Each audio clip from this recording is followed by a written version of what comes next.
इंसान और मानव इतना असंवेदनशील कैसे हो सकता है कि 9 साल की बच्ची के साथ कोई रेप करे और वो बच्ची घसीटते हुए लंगड़ाते हुए बाहर आई है। क्रिटिकल केस का प्रोटोकॉल होना चाहिए। किसी को गोली लग गई, आप पेपर वर्क के लिए दौड़ाओ।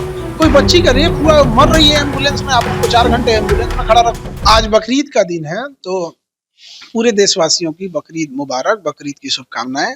इसी सिलसिले में हमारे महामहिम श्री आरिफ मोहम्मद खान सर बिहार के जो राज्यपाल हैं, और ये हम बिहारियों का सौभाग्य है कि इतने इंटेलेक्चुअल और विद्वान राज्यपाल हम लोग के आए हैं।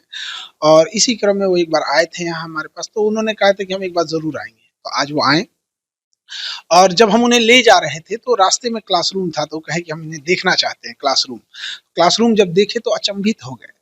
तो क्लासरूम के जब वो अंदर गए, स्टेज पे गए, तो कुछ क्लासरूम में मेरे बेंच है ना, रिजर्व है, तो उन्होंने उनका नजर गई, तो हम पहले ही बता दिए कि सर ये रिजर्व सीट है हैंडीकेप बच्चों के लिए। वो हमारे यहाँ फीस नहीं देते हैं, लेकिन सबसे आगे बैठते हैं, क्योंकि समाज में उन्हें हर जगह हैंडीकेप के पढ़ने की सुविधा नहीं है। तो बड़ा खुश हुए और प्रभावित भी हुए, और मेरा सौभाग्य है कि उन्होंने कहा कि मैं यहाँ आऊंगा क्लास लेने के लिए, कुछ टॉपिक्स पे आप जिस पे बता दीजिएगा। हमने कहा कि सर आप जब कहिए महामहिम, तो उन्होंने कहा आप जब बताइए मैं कब आ जाऊँ क्लास लेने। तो अब देखिए हमारे बच्चों का सौभाग्य होगा, हमें लगता है ये सौभाग्य हमारे ही बच्चों को प्राप्त है, और बड़ा खुशी हो रही है इस पे। सब चीजें तो सब चीजें नॉर्मल, सब चीजें जैसे सबकी चलती है, हमारा भी नॉर्मल चल रहा है इसमें। हम अपने ऑफिस संभाल रहे हैं, वो अपना डिपार्टमेंट संभाल रही है।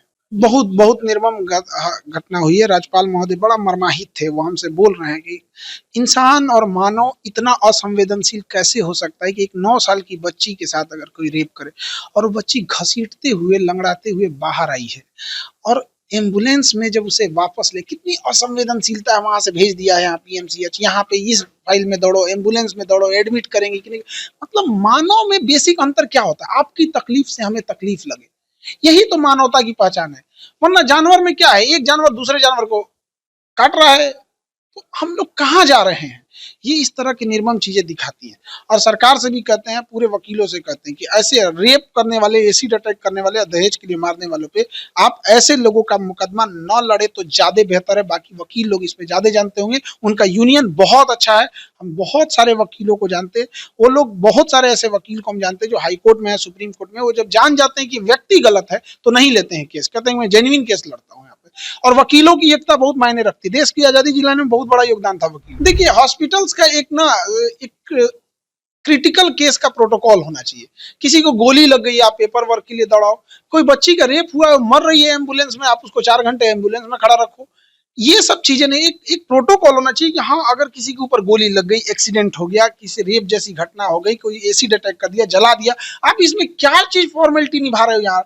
आप ये कोई खांसी बुखार हुआ है कि आप इसको ओपीडी में दौड़ाओगे, यहाँ दौड़ाओगे, उसको लेके चलिए, एक अलग कॉरिडोर बना के रखिए, डायरेक्ट कॉरिडोर बनाइए। उसमें प्रशासन को आप देखिए, बड़े हॉस्पिटल में जाएंगे ना तो मरीज की एंट्री अलग होती है, और उसके जो डॉक्टर्स वगैरह होते हैं ना, इनकी एक बैकडोर एंट्री होती है। तो आपने एक तरह का इस तरह सुपर क्रिटिकल केस के लिए एक चैनल, एक कॉरिडोर बना के नहीं रखे हैं, वो भी बिहार की जैसे राजधानी।